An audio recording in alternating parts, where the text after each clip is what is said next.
Last night's episode of Steven's Late Night Show delivered more than just punchlines and promo plugs. It detonated live on air in a rare, unscripted confrontation that is already being dissected across social media and news outlets.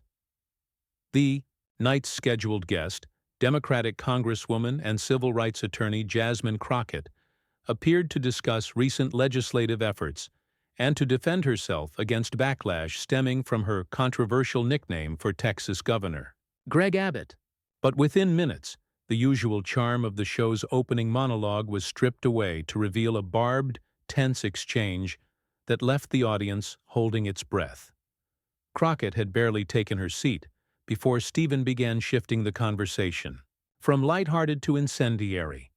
After cracking a few awkward forced jokes about Texas politics, he leaned forward with a thin smile and pivoted the segment's tone with a venom-laced question disguised as concern. "You've made a lot of headlines lately, Jasmine," Stephen began, flipping through his blue note cards with performative nonchalance. "And I'd be remiss if I didn't bring up your comments about Governor Abbott, calling him, and I quote, Governor Hot Wheels. Now I gotta ask, was that supposed to be funny? Or are we just dealing with someone who's maybe not operating with the highest IQ in the room?" There was a sharp intake of air from the audience. Laughter died instantly. Crockett blinked. For a second, the tension wasn't audible. It was visible, hanging between them like fog. Her mouth parted slightly, surprised not by the question, but by the tone. Stephen kept talking. "Because to mock a man for a spinal injury? That's not only cruel, it's beneath the dignity of your office. America doesn't want someone who's prejudiced against disabled people representing any state, much less Texas." A wave of uncomfortable murmurs swept across the live audience. The band stayed eerily silent. Crockett sat up straighter in her chair, her palms resting calmly on her lap. Her initial response was measured, her voice low. "With all due respect, Stephen, you invited me here to speak, not to be slandered on your set." But Stephen didn't relent. "You brought this on yourself," he said, his tone smug, almost theatrical. "I mean, what kind of elected official uses language that sounds like it came from a schoolyard bully? It's not just tasteless, it's intellectually lazy. People are wondering, are you really equipped to serve, or are you just here for the sound bites?" The accusation hung in the air with a chill. Crockett stared at him. For a long, suspended moment, she said nothing. Then she turned slightly toward the camera, poised and direct. "What people are those, Stephen?" she asked. "The ones who watch clips of me on TikTok out of context? Or the ones who pretend to outrage when it serves their political narrative?" Stephen gave a tight-lipped smile. "Look, if it quacks like a duck, then maybe the duck is tired of being misquoted," Crockett snapped, her voice rising but not cracking. "Maybe the duck is sick of being painted as cruel by someone who's never spent a single day fighting for marginalized communities." That was the moment something shifted.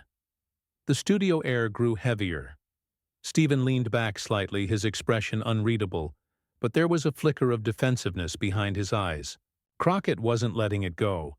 "You want to talk IQ?" she asked, tapping her temple. "You want to measure compassion with test scores? What I said, yeah, it was brash, maybe even insensitive in the moment. But where was your outrage when Governor Abbott slashed funding for disability services last year? Where were your jokes when he blocked federal assistance to Texans with physical impairments?" The crowd stayed silent. The usual cheerfully complicit laughter was gone. This wasn't entertainment anymore. It was something else. Crockett's words weren't thrown. They were carved, deliberate and sharp. Stephen fumbled for a new card, but Crockett kept speaking, her voice rising. Not in anger, but with unmistakable conviction. "You called me prejudiced. That's rich, coming from a man who profits off sarcasm and satire, who's made a career poking fun at everyone under the sun, but now suddenly wants to wear a halo when it suits him. Let me be clear. I don't apologize for challenging a man who's harmed communities I care about. But I will explain if you actually want to listen, instead of performing moral superiority for your ratings. Stephen tried to interject. I think the country deserves— No, she cut him off. What the country deserves is honesty, nuance, not clickbait quotes torn from their context, paraded on late-night TV like circus acts. You think I'm unfit because I said something people didn't like? Then maybe you've forgotten what politics actually is. It's not polite, it's not clean, and it's sure as hell not always pretty. Her voice wavered slightly at the end, not with weakness, but with restrained emotion. The control she held over herself was palpable. Stephen shifted again, this time clearly uncomfortable. Well, if you're done giving your campaign speech, he said dryly, trying to reclaim the upper hand, maybe we can return to the interview I planned? But Crockett just stared at him. And then, slowly, she laughed. A low, sad laugh that wasn't for the audience, or even for Stephen. It was for the absurdity of the moment. She leaned in slightly. Do you really think this is about a nickname? She asked. You think this is just about one comment? This is about a system that forgives cruelty from powerful white men, but demands perfection from every woman of color who dares to speak her mind. I wasn't mocking disability. I was mocking hypocrisy. And if you actually cared about disabled Texans, you'd be sitting in Austin not hiding behind a punchline. The silence that followed wasn't empty. It was charged. Stephen opened his mouth to reply, but what he said next only deepened the divide, igniting the final spark in a fire that had just begun to rage. Stephen leaned forward again, his expression shifting from performative concern to something more overtly hostile, his voice colder now, quieter, but no less cutting. Oh, come on, Jasmine. Don't hide behind identity politics now, he said with a sharp tilt of the head. It's not your race or gender under fire here. It's your words. You called a man confined to a wheelchair Hot Wheels. That's not hypocrisy, that's cruelty, plain and simple. And trying to spin that into some kind of noble resistance is frankly, well, it's manipulative. A low murmur stirred in the audience. Even the cameramen, usually stoic and unflinching, looked uncertain whether to zoom in or cut away. Jasmine Crockett's expression didn't flinch, but her silence, that second of heavy breath between his sentence and her reply, spoke volumes. She slowly turned her gaze from Stephen to the audience, as if searching their eyes for signs of whether they too bought what was just sold to them.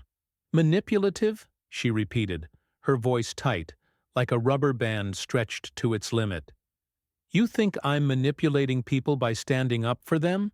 By refusing to let a powerful governor off the hook because he happens to be disabled, while he slashes access to health care, denies resources to underserved communities, and treats civil rights like some afterthought in his agenda? She shifted, in her seat, squaring her shoulders. I didn't call him Hot Wheels because he uses a chair, she continued.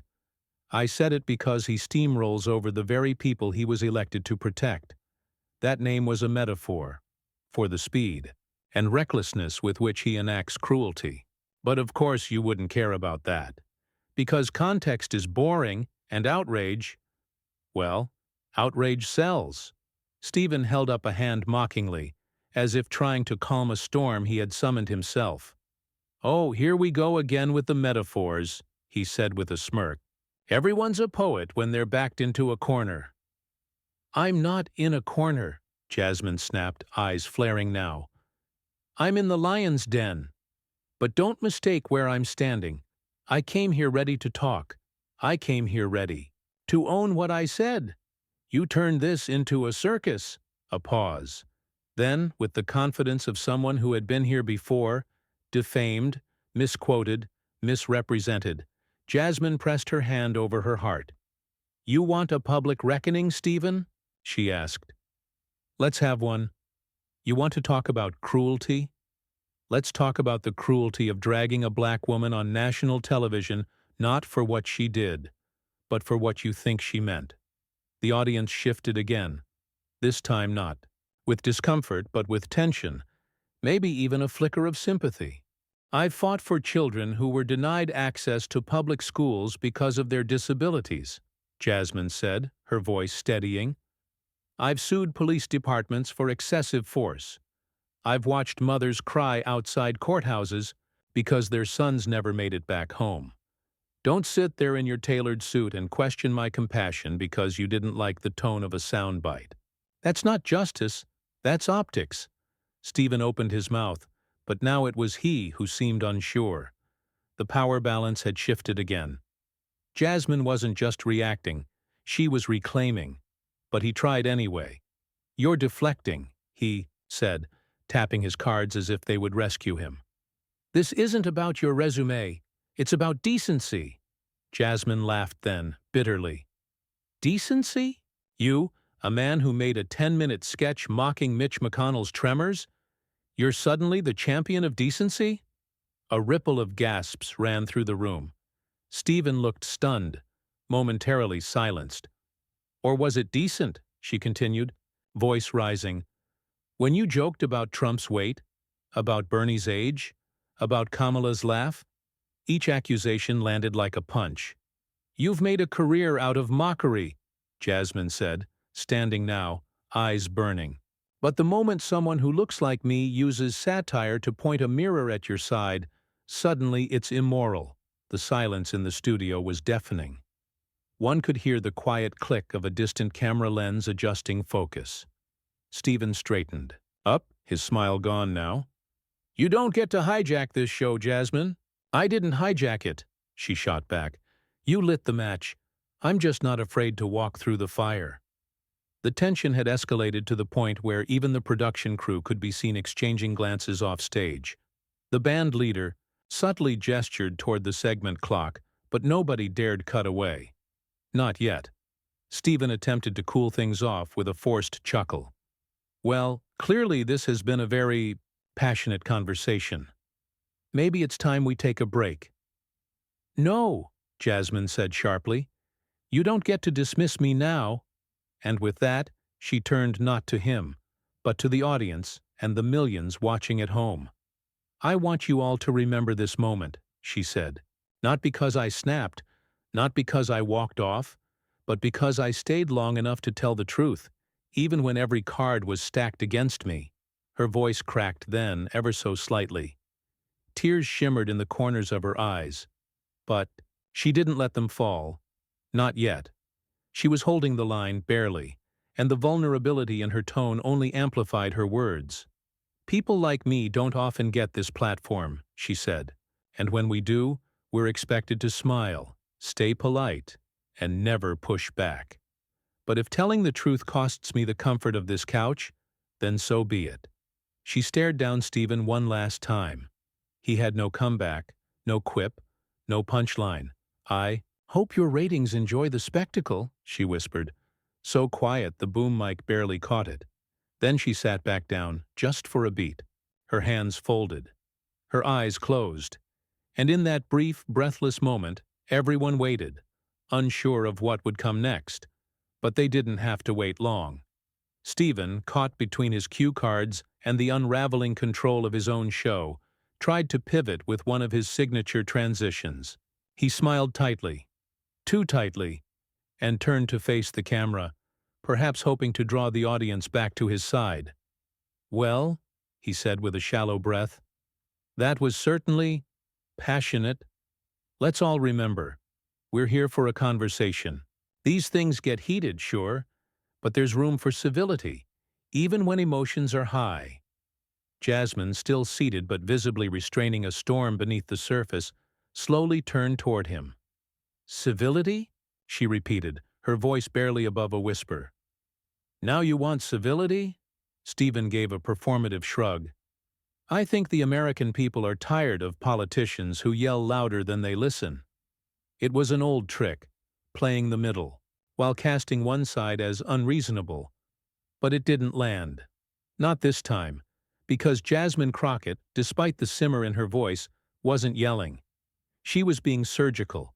You don't want civility, she said, turning to face the audience now. You want silence.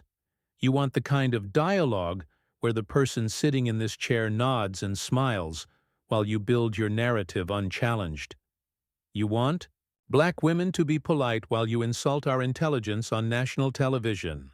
A small gasp came from somewhere in the audience.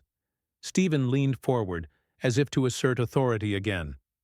Respectfully, Jasmine, if you think this is about your race— Respectfully, Stephen, she snapped, cutting him off with perfect timing.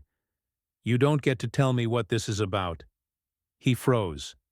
Because when you question my intelligence, she continued, voice steady and deliberate, you're not just talking to me. You're talking to every black girl who grew up being told she was too loud, too smart, too opinionated. You're talking to every woman who's had to shrink herself to be heard. And you're doing it under the pretense of defending morality, when what you're really doing is defending a power structure. Stephen shifted in his seat, visibly rattled now. Let me ask you something, she said, eyes locked on him. Do you remember when Governor Abbott joked about shooting immigrants? Did you do a whole segment questioning his morality? Did you ask whether he was fit to lead when he blocked millions in aid to disabled Texans just because it came from the federal government? He didn't answer. No, she said for him. You didn't. Because that would have required you to challenge someone with real institutional power. Someone who isn't sitting across from you, conveniently booked on your show to be dressed down for sport. The audience was dead silent now. Not a whisper. Not a cough. And I'll tell you why this hurts more than it should, she said, her voice softening, a new tremor entering her tone. Because I came here thinking this was going to be a conversation. I came here believing you wanted to understand, not attack. But you didn't ask me to explain my remarks. You came with a verdict. Her voice cracked again, and this time she didn't try to stop it. You called me low IQ, Stephen, she said. You said it so easily, like it was a throwaway line, like my humanity was disposable. I've buried clients who were killed by systems they never stood a chance against. I've spent my life in courtrooms, city halls, communities torn apart by neglect. And you sat there and reduced all of it to a punchline. Stephen looked pale, genuinely uncertain of what to say next. He shuffled his cards again, this time aimlessly. I think we're getting away from the point. He started. No, Jasmine said, standing again. This is the point. This is what happens when the people who are supposed to ask hard questions become gatekeepers for what's acceptable outrage. When your outrage is more about tone than substance, she turned to the camera once more. To anyone watching, especially the young girls, especially the advocates, the organizers, the disabled people who felt betrayed by my words, I hear you, and I'm sorry for how it felt. I own that. I've been reflecting every single day since I said it. A beat.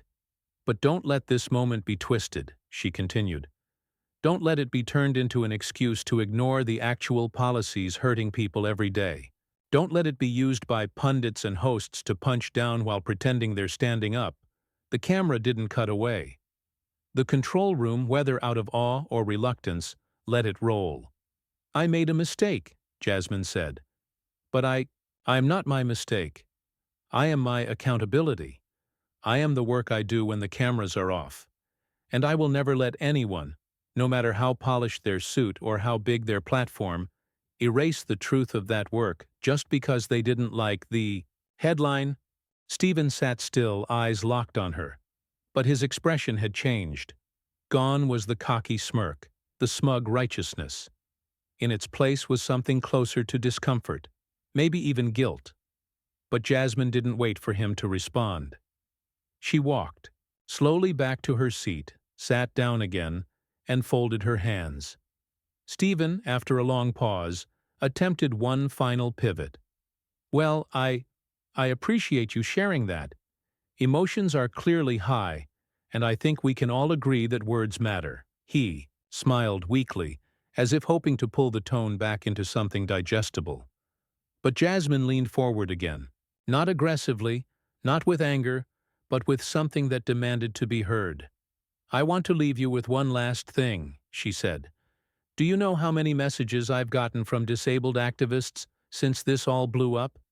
Some furious, some heartbroken, but many who said, 'We knew what you meant. We knew you weren't mocking us. We knew you were mocking him. And we've been mocking him too.'" Stephen blinked, uncertain where she was going. "Because they know what hypocrisy looks like," she said. "They live it every day. And while I take responsibility for my words, I also take pride in the fact that the communities I fight for, yes, including disabled Texans, still see me as an ally. Even when I stumble." She stood up once more. "I came here tonight thinking I owed you an explanation, but now I realize I didn't come for you. I came for the people watching at home who needed to know. I'm still fighting, and I won't be shamed out of that by a man whose activism ends when the camera cuts." Stephen sat frozen. He didn't smile. He didn't laugh. He didn't have a snappy outro. For once, the man with the mic was left speechless. And Jasmine Crockett, shaking slightly, eyes glassy but unbroken, looked toward the wings of the stage. The band still hadn't played. The producers were off teleprompter. Nothing about this moment was scripted. She took a slow breath, her hands clenching at her sides. And then Jasmine Crockett turned her back to the host, the lights, and the cameras. She took one step toward the edge of the stage, then paused, not out of hesitation, but clarity. The crowd, hushed into reverent stillness, seemed collectively aware that they were no longer witnessing entertainment. They were witnessing a rupture. Something real. She turned halfway, looking over her shoulder, not at Stephen, but at the audience. The same audience that had arrived expecting witty political banter and left-side commentary wrapped in satire. Now they looked transfixed. Changed, even. She studied them for a breath, the rawness in her expression melting into something powerful and exposed. Then she spoke. One last time. "You don't have to agree with everything I say," Jasmine said, her voice softer now but still commanding. "You don't have to like how I say it. But you do have to understand this. I'm not here for approval. I'm here for the people who never get invited to sit in this chair. And I will never again shrink myself to fit into a version of civility designed to erase our anger, our grief, and our truth." The audience broke into spontaneous applause. Not everyone, but enough that the silence was broken for good. It was unprompted, uncoached, real. Some clapped with hesitation, unsure if it was the right time, others more assured. But in that studio where applause signs and stage managers typically dictated every cheer, this one rose on its own. Stephen remained seated, staring ahead, his mouth slightly open as though still flipping through his mental Rolodex of possible responses. But none came. The applause swelled, and Jasmine, wiping one quiet tear from the corner of her eye, took her final step forward, heels clicking with conviction, and walked off the stage. No dramatic flair, no stomp. Just the deliberate, dignified exit of someone who had said what needed to be said. She didn't look back. Back on stage, the silence returned.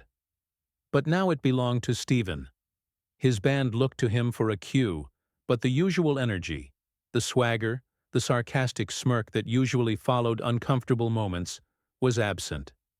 His face was flushed, his posture slumped slightly forward, hands interlaced, gripping the armrest.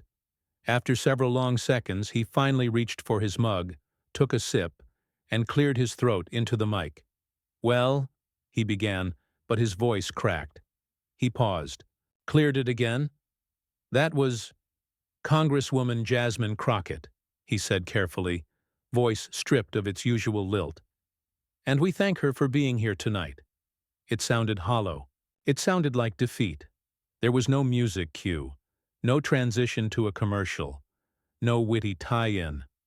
The show, usually a tightly choreographed ballet of beats and timing, now flailed in unscripted airspace. Producers in the wings were visibly scrambling, A tech whispered something into the stage manager's headset, but there was no salvaging it. The energy had left with her, and so they cut to black. By morning, the moment had gone viral.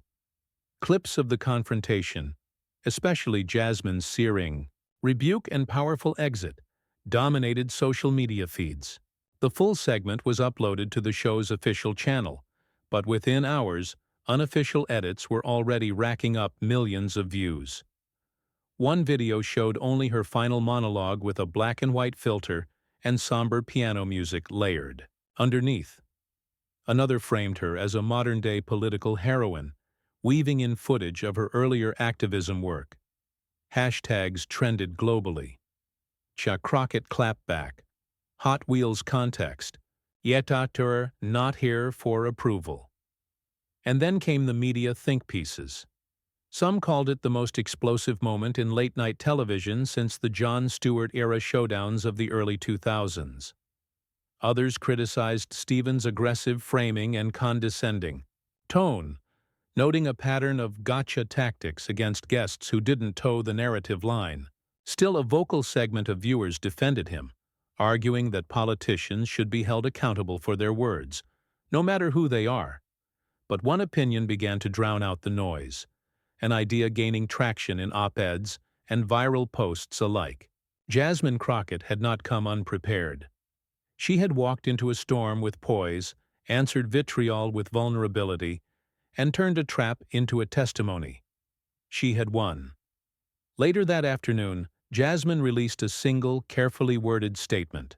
On her official page, "I came on to Stevens' late-night show hoping for an honest dialogue. While the conversation took a turn I hadn't expected, I do not regret standing firm in my truth. I believe in accountability, and I also believe in context. I'll continue doing the work I was elected to do, and I will never stop fighting." For those whose voices rarely reach the stage, thank you to everyone who reminded me why that fight matters. The comments flooded in. Activists, allies, constituents, even critics, many of whom acknowledged that while they might not agree with everything she said, they respected the grace and courage it took to say it in that room, under that pressure, with millions watching. And as for Steven, he opened that night's show with no monologue, no jokes, just a direct-to-camera address. "Last night's episode went in a direction none of us expected," he said. "I want to say this. I didn't handle that conversation the way I should have. In trying to push for accountability, I missed an opportunity to listen, really listen. And for that, I owe Congresswoman Crockett and our viewers an apology." It was a rare concession, but one that, for many, came a day too late. By week's end, the confrontation was already being taught in university media classes, dissected in political roundtables, and cited in discussions around respectability politics and media framing.